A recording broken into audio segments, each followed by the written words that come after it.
Hey guys, we're back. So I ended up getting my gasket set in. I cleaned up the heads and the block and whatnot. So the gasket set that I got is right here. Comes with everything I need and more. And I got these from I Save Tractors. Great place to get parts. Depending on what you get, might be a little bit more expensive, but you know you're getting quality. So check them out. They also got YouTube and Instagram and Facebook.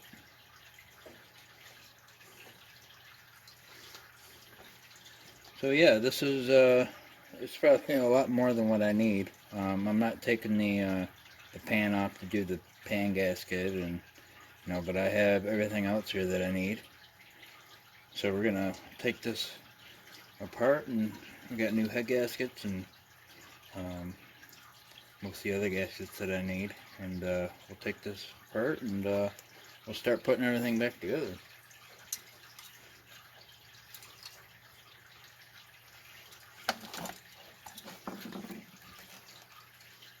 As you can tell,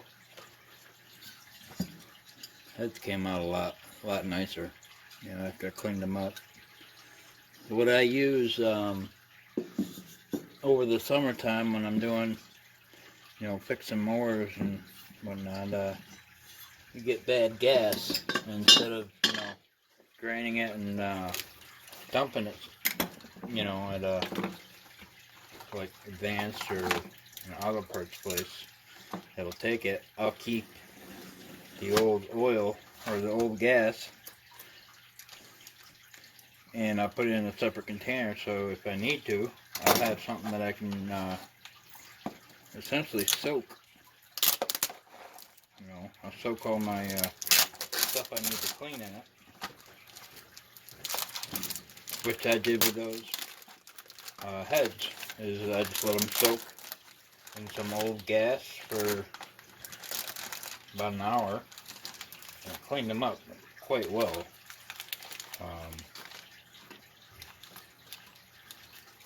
Which is, exactly what I was trying to do. It beats, having to sit there and scrape them and risk damaging them.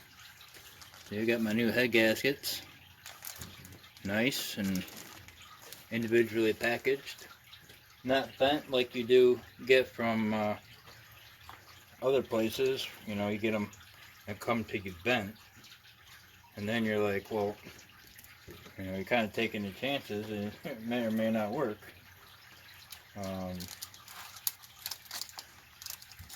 Then we have our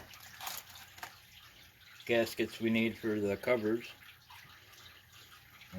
So everything you need here you have. You got new gaskets for your carburetor, and you got your oil rings, which on here are in relatively good shape, so I'm not going to bother with that. And like I said, I'm not going to take apart the block,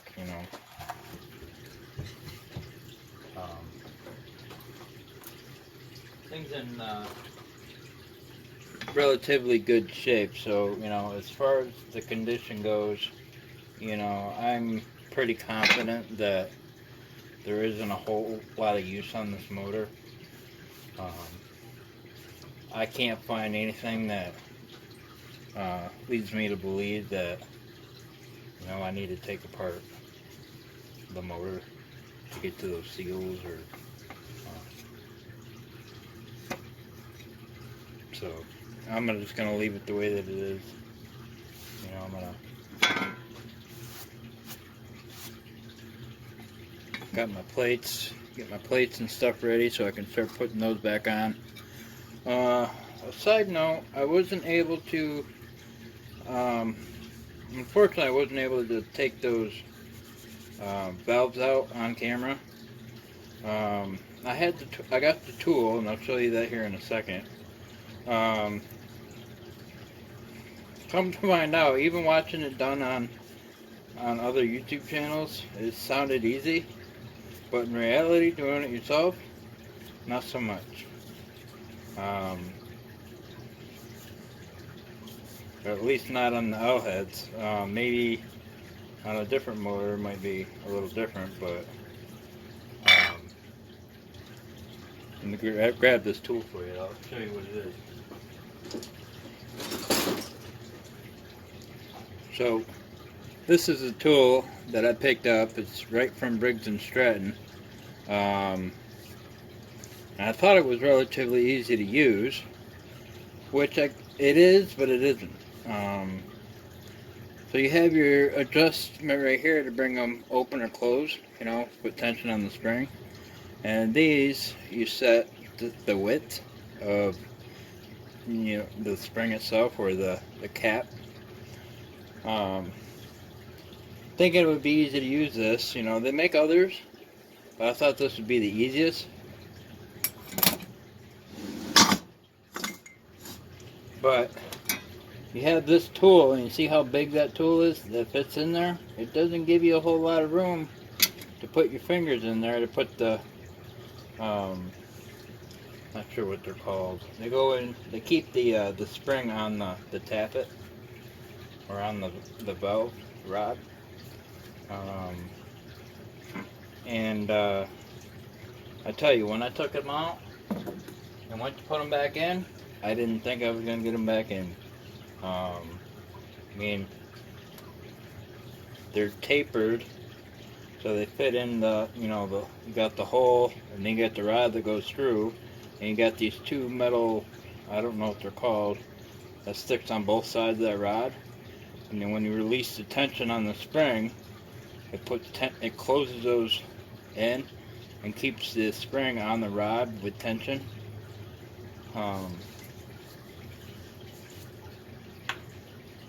So a good idea when you're doing, or what I use when I was putting them back in, is I use this, which is high temp disc brake wheel bearing grease. You can use any grease that you want, really. Something thick, and a flathead screwdriver. Really is all that you can use. I mean, you can find out whatever works for it. Excuse me. And try and you know, do it that way. I got lucky. I was able to get them back in. Like I said, I wasn't sure that I was going to be able to. But I ended up grinding them down, the valves, and now they don't turn anymore. They seat properly.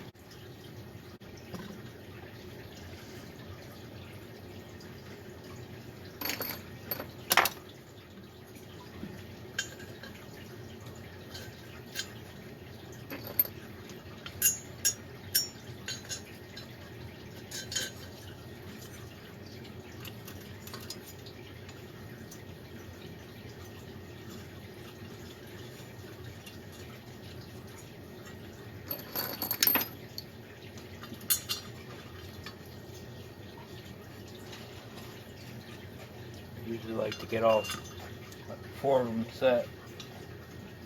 So I know all 4 corners are set properly. Of course, these bolts are so long, I'm going to use an impact.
this one.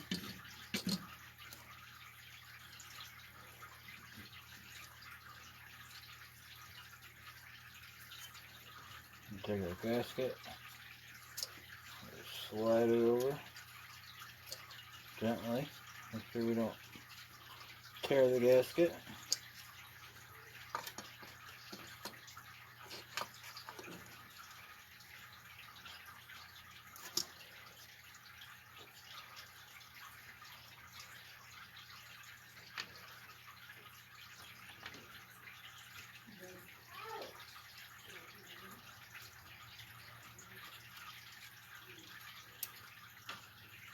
Sometimes you gotta take this thing out to be able to put your bolt in.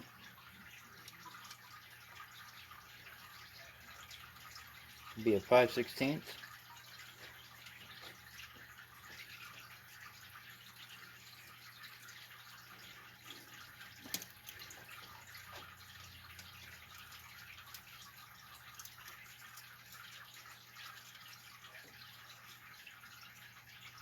Make sure it's sitting properly.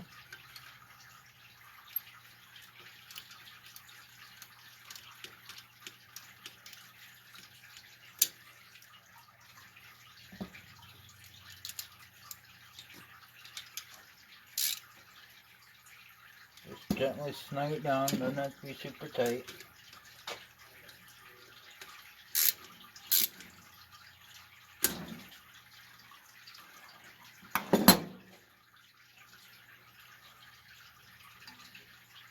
Okay, well, not going to go like this, I'm not going to go like this. Where the short bend is where you want it. It's going to go like this.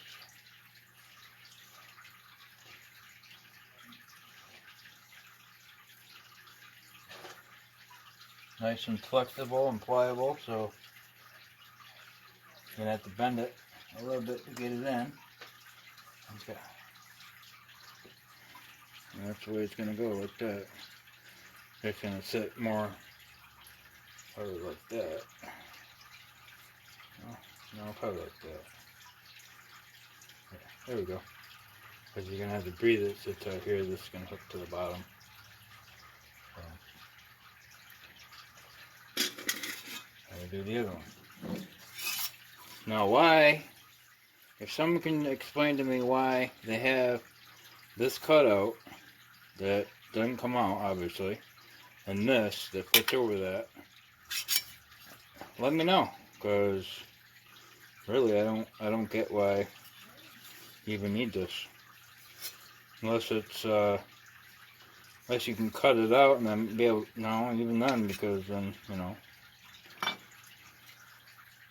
doesn't make any sense to me, but it is what it is, I guess.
Just snug it up a little bit, but it has to be super tight.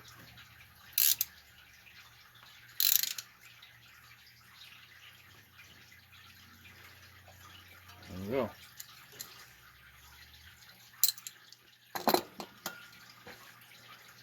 So I decided that I'm going to keep the original Stator, but I'm probably going to replace the diode that's on the harness. Just because I don't like the way that it's sitting right now.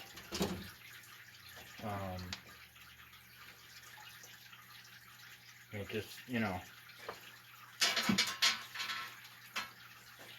to me it needs to be addressed. So we're gonna do that. We'll go like that. Stator's gonna go on, and then this will go underneath that. Set your stator down on the post. There'll be little notches on where the posts go to keep it level, so you know where it goes.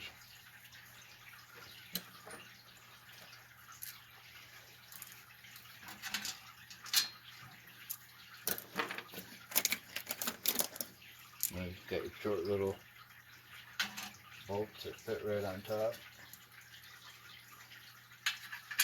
Be 1/2 inch as well.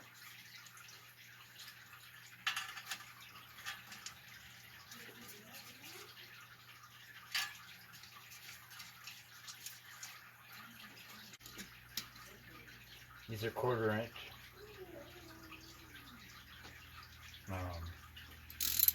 So, you know, I just prefer to stay away from it, because then you get in the habit of using it. Next thing you know, you're putting red Loctite on head bolts. And if you keep something and want to get it off, then you're like, oh yeah, that day I put red Loctite on it. Yeah. If you're using red Loctite, you might as well just weld the heads on, because you're going to have a hard time getting it off after that.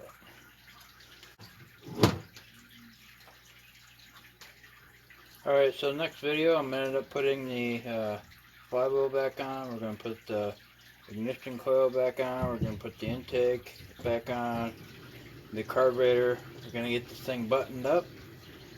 And we should be set. Alright, I want to thank you for joining me. Stay tuned in the next episode. And like and subscribe. Thank you.